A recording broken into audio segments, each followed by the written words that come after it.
Good morning, good afternoon, whatever it is. Thanks for joining us. Mike and Arlen, our Philippine journey. The great debate between OFW or comment replies, I guess is a better way to say it. OFW, tourism, GDP, and the fragile balance and what it means. Well, you know something? Let's talk about it. Why'd you have to go? I guess this world's too slow for you. I think there's beauty in the gray, the cold, but you just want the gold. And there's no way I can beat it, cause I got no chance when it comes to her. She got the glitter and the fame, and I just wasn't enough. Okay. We get comments often and emails often trying to underscore and point out the importance or lack of, or one is better than the other, impact between the OFW remittances into the GDP of the Philippines versus the tourism dollars. And I don't really delve into talking about it a whole lot, but I'll tell you why, and I'll tell you what the numbers really are, and they may shock you. So please do hang on, and you'll see what I'm saying. First off, are they both huge contributors to the GDP? Well, yes. Second off, are the numbers posted accurately? And I can't tell you other than I'm not sure that I have full faith in either one. In fact, I consider that it could go either way. It could be one is more than what the numbers are given, and one is less. And I'll give you a couple of ideas. But first, let's talk, before we talk about that, let's talk about what the Philippines actually says about the contributions to the Philippine GDP both of these sectors make. I think that's kind of interesting. So when it comes to the GDP, personal remittances, now this was posted by Statistica, all right, on numbers based on from the Philippine government. Personal remittances reach a record high of $3.7 billion in December 2024. All right, full year level of $38.3 billion, highest to date. Now, you'll see that I underscored the statement here of 8.3%, that it represents 8.3% of the Philippines' GDP. And I'm interested to see how they got those numbers, because when I researched through the Philippine Bureau of Statistics, I don't come up with anything that, I don't come up with data beyond 2023. So in other words, I haven't seen the 2024 numbers, but apparently Statistica has. So, all right, so 8.3%. That's a lot of that's a lot of money. OFWs inject a huge amount of money into the Philippines. All right, so for those of you that don't know, OFWs are Filipinos working abroad who send money home to help support families, to save money, to build, for whatever reasons. But that's kind of important, because that leads to a bigger question that I'm going to have after we go through these basics. Now, tourism. Well, the latest number in tourism is again in 2023 from Statistica, with data gathered by the Philippine Tourism Department. And it says the tourism industry contributed 8.6% to the gross domestic product of the Philippines in 2023. Okay. So tourism is just as important, it seems, as OFWs. And the Philippines is facing some critical issues when it comes to where its future goes with regard to income for the GDP. So there you have it, 8.6%. Tourism actually worth a little bit more than the 8.3% of the OFWs. Now, don't get me wrong. One thing we want to make sure you don't make a mistake of: the OFWs contribute massive amounts of hard work, labor, and love of family into remittances. It's just the way it is. Tourism, though, well, we went and we looked, and earlier today I was doing a bunch of research on this. Foreign tourism, non-locals, represent 91.6% of all the tourism numbers that were accumulated. So then I started thinking, hold on, how do we count this? How does this data get measured? Because I'm going to tell you something. Just like I have problems with respect to how the Philippines counts remittances being OFW, to how they count tourism dollars. For instance, when Arlene was living in the United States, Arlene lived in the United States almost 3 years, and she was sending money to her family.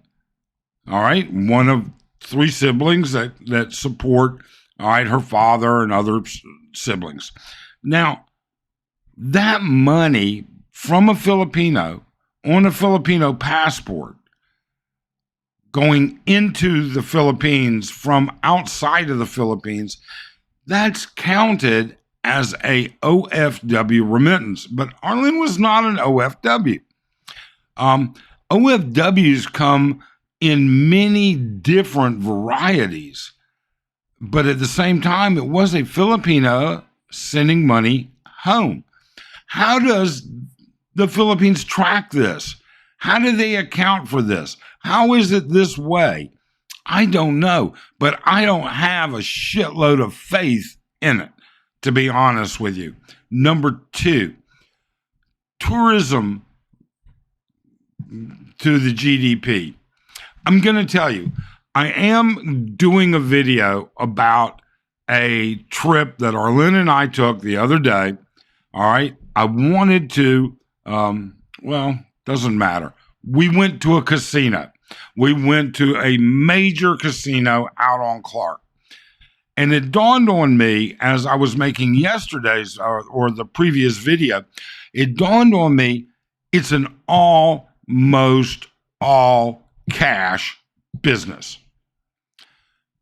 And we're seeing people, we're seeing foreigners laying down bets in the 10, 20, 30,000. I spent a little bit of time on the craps table. Not uncommon for a player to have, for those of you that know craps, a player to have 10,000 pesos on the lines. And what I mean on the line, I mean between the pass line, the number bets, the one-off bets, things like that. All right? It's an all-cash business. I would venture to say that at this particular casino, there are probably millions, maybe more, way more than millions. I'm tens of millions of pesos moving around. And don't get, your panties in a wad. Although I would say, I would venture to say that I would call the mix, and this is at a high-end casino out in Clark, which in the video, I'll tell you about it. All right. I would venture to say that if the Koreans or foreign tourists measured against the Filipinos it'd been about a 60-40 mix. 60% foreigner, 40% Filipinos. All right. Now, we're not big gamblers. We don't go out there. I bet it's been 6-12 months since we went to the casino, but we went to the casino because we do go to the casinos because of the restaurants, the shows, things like that. But we're not big gamblers. But once in a while, I enjoy playing craps. Once in a while, Arlen enjoys playing baccarat. All right. My point with all of this is how much faith do you have in how they gather the numbers? Because I don't. I think, first off, tourism represents a far bigger number in GDP than in what the Philippines reports. I really do. Look, we've been to Bohol numerous times. We've been to Boracay numerous times. We've been to Palawan, to Puerto Princesa, El Nido, Coron. All right. We've been to Cebu. We've been to Subic. We've been to Manila. Well, we lived in Manila. We've been all over this country. Places, we don't show everything. All of that being said, each of the tourist areas that we've been to, it's all cash. Almost all. Now, checking into a upscale hotel, all right, like say Henan, we stay at a lot of the Henan resorts. I put them on my credit card. But when it comes to, and meals, I'll charge and stuff like that. Okay, fine. But when it comes outside of that resort hotel, it's cash. The boat tours, the island hopping, the ATV rides, the different tours to see the Tarzares, to go see the underground river in Palawan. All right, it's a UNESCO site. Really neat if you ever get a chance to go see it. All of those things. All right, Arlen doing zip lining, and the list could go on and on. Those are all cash. And we all know what happens with cash businesses. All of us know the cash businesses traditionally underreport their revenues. So I think that tourism dollars are much higher. At the casinos, all right, we're doing a video about the Koreans and the casinos and gambling here in the Philippines versus other countries. I've got that I'm working on. I've got some other stuff. But you see what I'm saying? Right now, if you were to sit there and say, OFWs are the backbone of the Philippine economy, you know what? They're very much neck and neck with tourism. Well, OFWs support families. Well, tourism depends on families. They are Filipino workers, all right? They're not employing foreigners. They don't traditionally. 99.9% are not. Now, there are some small ones, like Finn Snow, all right, with his diving business. Some of them are otherwise, but the vast majority are not.